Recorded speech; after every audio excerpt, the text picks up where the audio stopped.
Greetings one and all, my name is Lancer and welcome back once again to Fate Zero. We're watching episode 7 and last time on. Kiritsugu went to try and defeat Kaneth and Lancer by blowing up the hotel they were staying in, and Maya was nearly accosted by Irie. But speaking of Irie, him and Gilgamesh had a very interesting conversation about the truth of the root, as well as what Irie potentially is seeking in this war, and how he's accepted Gilgamesh's side quest to learn about what the other masters are going to be seeking in this war. Little does he know, he's actually accepted the main quest. Let's get right into the episode. What is that? Yeah. Looks like an enormous ball of mercury, doesn't it? It's almost as if the damn thing's alive. That's Johnny Young Bosch and Liam O'Brien, right? Just doing different voices. I wouldn't touch that. I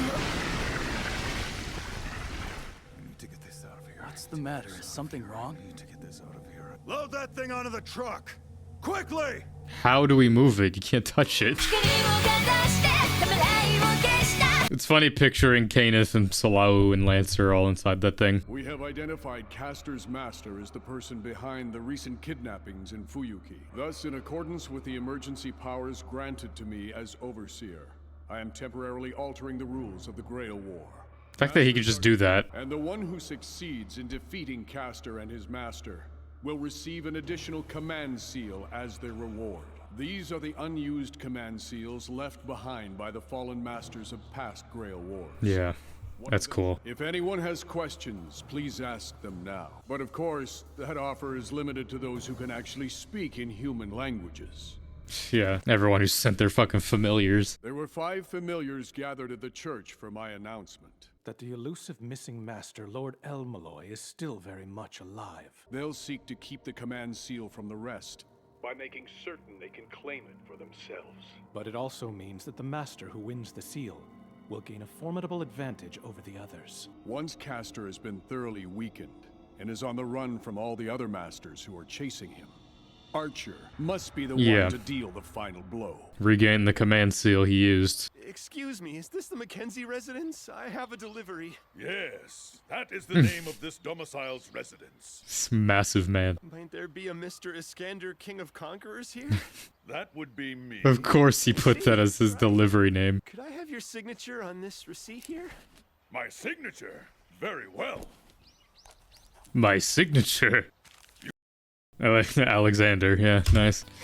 You know what it is, baby. Ooh. I should have gotten this like 2 sizes smaller so it could be like that slim on me. Oh, and I could do the girl thing and like tie it back. It looks tighter. I even took my necklace off so you could see the Grand Admirable's strategy. I even wore the red bandana. We are the same, totally. I've had this shirt for a long time. I'm pretty sure I got it like not long after I watched this show for the first time. And it still barely fits me. Shows you how fucked up my metabolism is. To have the entire world emblazoned across my chest. Yes. It's a great feeling. A grand feeling. I merely tried out that mail order thing I heard about. But I told you that you were never to leave the 2nd floor. Who else is there to answer the door? I had no choice. A summons to appear by the Holy Church is a big deal and I had to go. After seeing Saber last night, I came to a realization. Do you think, like, if familiars see each other, they're just like, you, like 2 rats? If one wears modern attire, there should be no issue whatsoever with going outside the domicile. At least put on some pants before you go out. That's true, I forgot. Everyone in this land wears them. Do I have to wear them? Your underwear is like fucking shorts, yeah. Boy, would you actually stand in the way of my triumphant conquest of the world? I need pets. Is Grand Admiral... I would love if that actually ended up becoming a game, but I doubt it. I don't even know what kind of game it is. It's just like a strategy building game. Where did he even see that? It's probably like Hearts of Iron or something like that. A war simulator across the world. Conquering. Why don't you go out and do your job and beat one of the other servants? Then I'll buy your pants or anything else you want. Very well. Do you swear that once I defeat one of the other servants, you will go and buy me a modern pair of pants so that I can go outside? If I defeat the enemy, will I get pants? You really want to put on modern clothes and go walking outside that much? The King of Knights was walking around outside. I simply cannot allow myself to be undone. It is fitting attire for a strong ruler. Yeah. What the hell are we doing? Well, Saber can swap outfits at will. There are 3 other spots where the ley lines converge. Tosaka Manor, Fuyuki Chapel, and This new residential area east of the city center. This means that there are 4 locations in Fuyuki that have all the spiritual characteristics needed for the Grail to appear. We'll have to secure one of these spots as our base of operations, won't we? It sucks that, I mean, it worked out, but it's just like Tosaka Manor is just, it's known where that is. So there's no real hiding for them. It was an adequate explanation. Adequate. We have an advantage as far as Castor is concerned. He believes that our saber is actually his Jeanne d'Arc. Which is to our benefit. We need only wait for him to come to us. His evil deeds must be punished. We should take the fight straight to him before he can do any more damage. Where is he? You know, we don't know that. Our real problem is the unbreakable curse on Saber's left hand. 18 hours have already passed since your defeat of Kaneth. Defeat. But Saber's wound has still yet to heal. Shouldn't we go find and defeat Lancer first so we can face a battle with Castor at our full strength?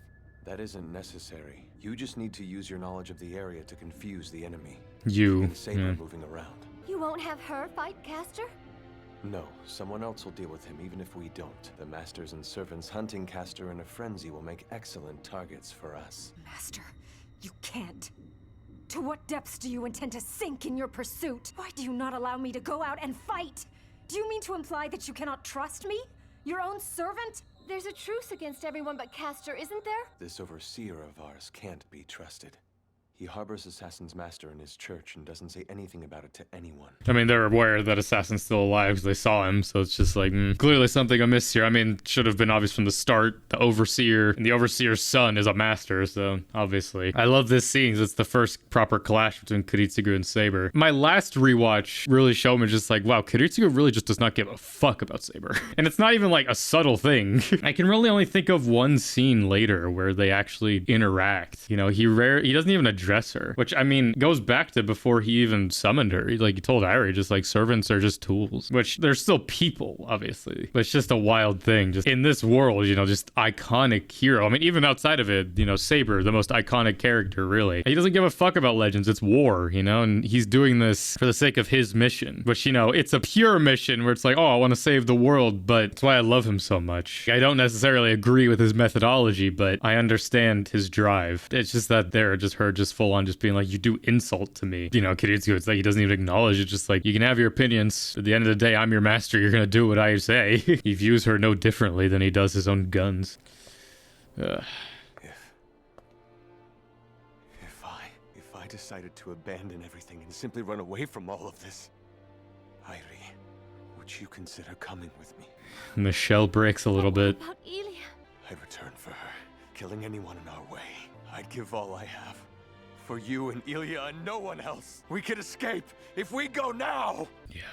I mean, he has that drive for them. I mean, he says that just like, oh, I'll kill anybody who stands in our way. But I mean, again, we don't know the full details of what happens after all this. What does he really do to try to get Ilya back from Oct? Because I mean, if it's a case where it's a barrier that just can't be broken, then well, there's just nothing that can be done about that. I love having this scene immediately after that previous scene because like Irie is the only person he can be this weak with. He can let down his own barrier. He wants to run away from it all. That's why I think if the Rail War went a certain way, at the immediate point of hesitation and just pushback, Kiritsugu would run. Because I mean, he knows when to call it quit. He knows when to run. That's why I love Kiritsugu as really the main character of this story. So much more than Shiro or just like even any other real shonen protagonist. It's just the fact that he's not that. He's been an assassin, a killer up to this point. Like he knows better than anybody, obviously, how he operates. He's needs of the many over needs of the few. But at the same time, it's a life he wants to escape. I've made the mistake, you know, in several stuff, just being like, oh, his relationship with Irie is just like, you know, it's more kind of a business relationship, but he does still care for her, obviously, and he cares for Ilya. Again, I love that we see just the two sides of him. Like when he's in planning mode and strategy is just, you know, that laser focus, just unwavering will. But yet the moment he sort of just takes back and gets back to reality in that moment, it's just like he breaks a bit. I don't think he would ever show this side of himself to Maya, because I mean, Irie met Kiritsugu, you know, when he was at his true lowest, which was before all that. And then Matt Mercer just as a voice actor, man, just this is my favorite role of his. You could never run away from this.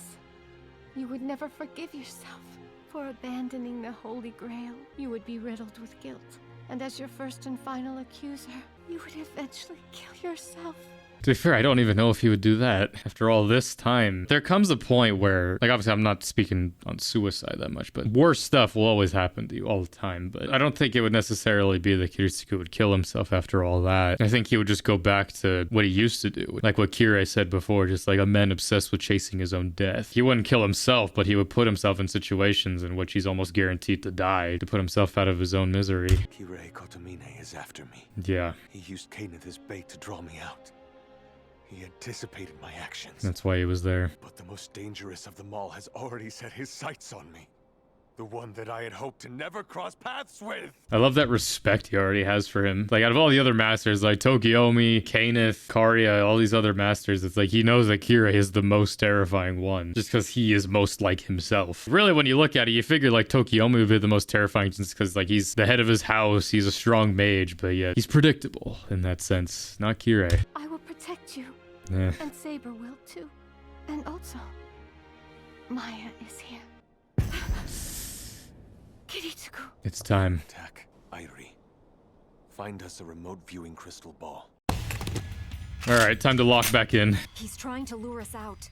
It looks like he has hostages. Well, Kiritsugu said he'd come to us, and he did. He's a caster. I, Gilles de Rais, have come for you, my darling. I have come fully prepared for a lengthy wait, and will be as attentive and patient as you need for me to be. Ugh. It's time for us to play some hide and seek. You need only to elude me. But if I find you... No, don't! When I count to 100, the chase begins. Well, Jean, how long do you think it will take for me to catch them all and win the game? Saber, go! Defeat Castor! He's shark-eyed now. That was a quick 100 count. Welcome, fair Jean. How do you like this horrible sight? Does it not pain you? Yes, I'm sure you must. I'm certain you'll never forgive me for turning from God's love. Your scorn turns me on. Child, you should rejoice and be exceedingly glad. Rejoice and be glad in... there's a song. Just follow this path, and you'll find a castle. Yeah. Cthulhu Valunga. Fucking hentai tentacles. I said that the very next time we would meet, I would be prepared for you. My fight with you is no longer over. The Grail! She has her power of the wind. How beautiful! Oh, holy virgin! I take up my sword solely to destroy you. Prepare! King Arthur versus Starfish. But, yeah. Cut off one head. Even Castor's mana isn't infinite. If she can last until it runs out, Saber can win this battle. It's close to right? infinite, though. That's a caster's benefit. Maya, take Irie and get away from the castle. But why can't I just remain here? With Saber fighting away from you, it simply isn't safe for you here. At least one of the other masters is certain to have had the same idea. At least two, actually. Another one has arrived. A lot of people are gonna end up here. The source of his mana is... So that book is your noble phantasm? Gotta burn the book. Gives me the ample means to command a demonic legion to do my will.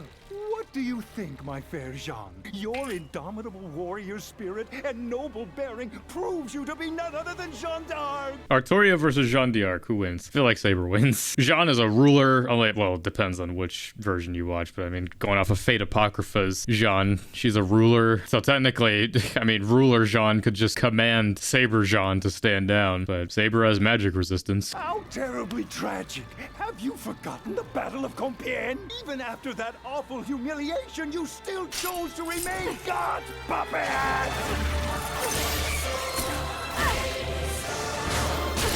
God. I love this caster more than any other caster, really, because, like, a lot of other Fate stuff is just like, oh, they're casters, which means they just, like, summon beams of light and shit, and, like, maybe they command other stuff, but at least this caster, I mean, though this caster also just like, oh, I can manipulate stuff, at least it's not, like, skeletons or just zombies, like, weird fucking tentacle starfish. It's more than just, like, oh, we're servants fighting each other, like, there's actual connections being made, even though Gilles' connection is not to the correct character, it's at least something, but speaking of connections...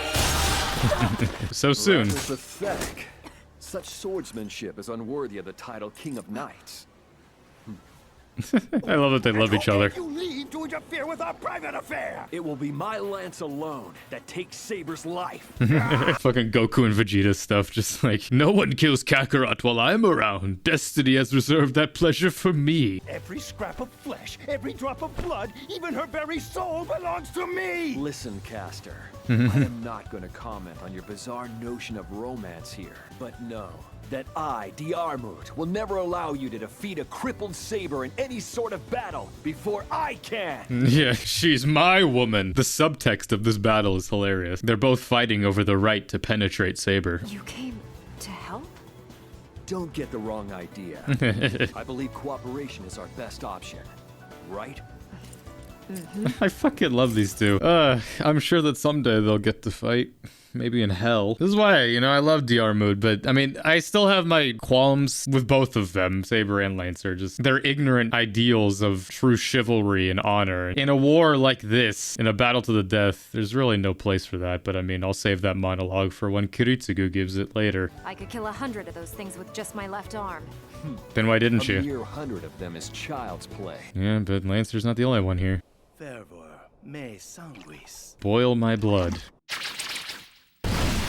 Is alchemy. Kenneth L. Malloy has arrived. This is a familiar staircase. Nice ball of mercury. Have you fallen so low, Einsburn? Very well. Then this is no longer a duel, but an extermination. Yeah, Kiritsugu's the only one here, but... Automated probes.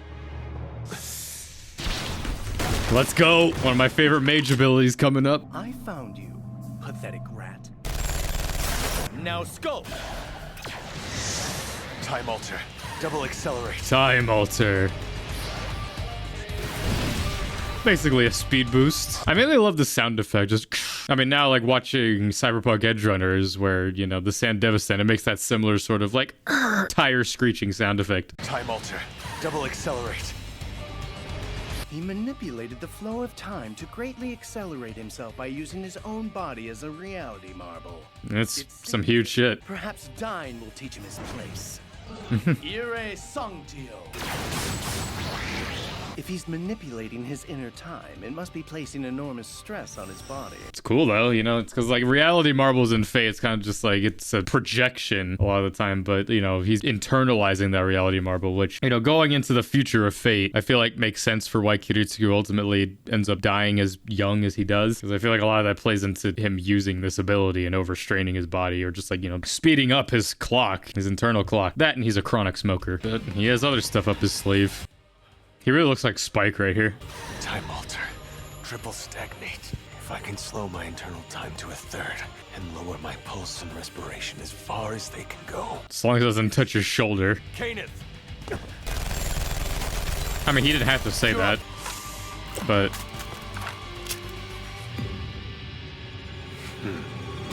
And now he smiles. Episode 7, Dark Forest. A little bit of Irie coming out. Well, that was episode 7 of Fate Zero. Another fight begins. Yeah, I mean, a lot of people, like I've said before, talk about like, oh, the second half I like more, but the first half still has a lot of action, you know? The first half has a lot more of like an episode in between larger fight scenes where it's just those character building moments, whereas the second half does have a lot of those back-to-back-to-back-to-back action stuff. But I don't know, a part of me likes the first half more just because, you know, it's the build-up to a lot of the second half stuff, but also, you know, it's these characters in the prime, you know, a lot of these characters that are still alive, because the second half we start losing a lot of those characters. Looking at that initially, it's just like, why did he say Kenneth's name right there? Why didn't he just shoot him? But you realize later, you know, it's like, oh no, he needs him to put up a magical barrier for what he's about to do. Kind of annoyed at him in the beginning. He's just like, why do you say his name when you're sneak attacking? That's part of the plan. Trust the process. I love this little interaction between Kenneth and Kiritsugu here, because that's the only time he says anything to him for the rest of this fight. It's just like his name. He doesn't need to talk. There's no point in talking. Kenneth does all the shit talking in this fight, but Kiritsugu doesn't say a word, which, you know, just speaks volumes. Which, it's the perfect mirror, having, you know, Saber and Lancer and their honorable, you know, exchange with each other, and then their masters, Kiritsugu Kiritsugu and Kaneth, where it's like the exact opposite. I mean, Kaneth has some semblance of pride, but there's no honor, no nothing between either of them. It's just victory or death, which honestly I respect theirs more than Saber and Lancer's ignorant view of honor. You know, when I watched this for the first time, I did, you know, I still love the interactions between Saber and Lancer, but as I've watched so much other things and built more of a true view of honor and chivalry, it's, as Kiritsugu will say later, there's no place for that on the battlefield. It's that kind of thinking that will get you killed. But it's, as they view it, just like, well, so be it. I'll die honorably. It's like, well, you'll die. It's up to whoever comes after you to think if it was honorable or not. But either way, it doesn't matter. You'll be dead. Either way, I do still respect a one-on-one duel, despite both of them not really having the correct sense of honor. Hey, yo, we'll save a lot more of that talk for episode 16 and also 10 or 11, episode 11 actually. But a lot of interesting fights happening here with Saber and Lancer fighting Caster, Kiritsugu fighting Kaneth, and Maya and Irie running